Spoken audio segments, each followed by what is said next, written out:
Hi, I'm Adrian. Today is Thursday, March 5th. Today there will be a CDSPN. But just before we start, here's Keith with an important story. It's no secret that Arizona is facing its largest budget deficit in its 98-year history. But what you may not know is its effect on public schools throughout the state. Many of the programs offered here at Corona are funded through the CTE program, or Career and Technical Education. These programs do include automotive technology, TV production, culinary arts, and advanced child development. So, how big is this problem? We find out. The current proposal removes all but $57,700 of the $11.4 million from the vocational education block grant.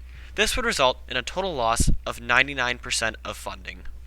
This would have devastating effects on all CTE classes. So, what do Corona students think? I think it's a really bad idea. The CTE credits really fund a lot of great classes, and it would just be really sad to see them go. I don't really think that $57,000 is going to be able to sustain our CTE programs. I think it's really unfair that they're targeting education as a way to help with the budget crisis, because education should come first. The state would be saving $11 million by ceasing funds to the CTE program, but the total loss would be $36.9 million. This is due to the federal government matching every dollar the state spends 2 to 1. For more information, I went down to the district office to meet Nori Cannell, the Director of Career and Technical Education.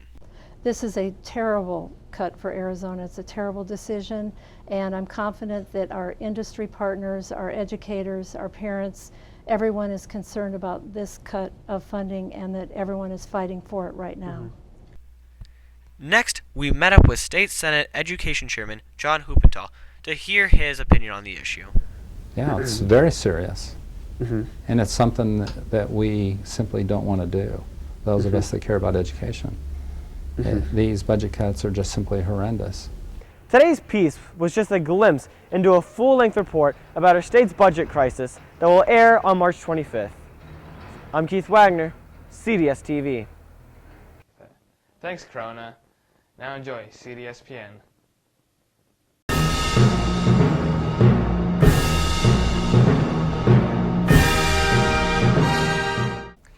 Hey Corona, I'm David Beaver. And I'm Taylor Stacy. And this is CDSPN. We are live from Vancouver today doing a quick wrap-up of the Olympic Winter Games. Let's check out the medal count. The United States led the Olympics with a total of 37 medals, followed closely by Germany with 30 and Canada with 26. Some of the multiple medalists for the U.S. were Lindsey Vonn, who received 2 medals, Bodie Miller with 3 medals, and Apolo Ono with 2 medals to bring his total to 8, an Olympic winter record. The United States won a gold in bobsledding and men's halfpipe. Canada won men's ice hockey and curling, and Germany won ladies speed skating and men's luge. Now back to Corona for some Aztec sports updates. Let's take off these things.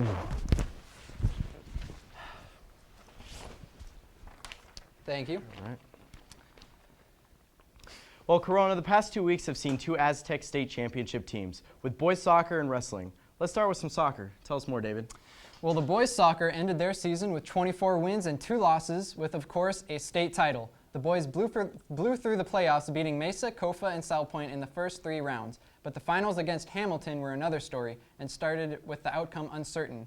Regulation play saw 0 goals. Corona had many chances to score, but Hamilton goalie J.D. Zawring saved the game for the Huskies with multiple blocks. But it all came together in overtime. The Aztecs kept the ball in Huskies' territory and eventually found a goal with Daniel Van Vliet in the last minute of the first overtime. The Aztecs managed to defend their own goal for the last overtime period and won the games 1-0. It was their first state win since 1994.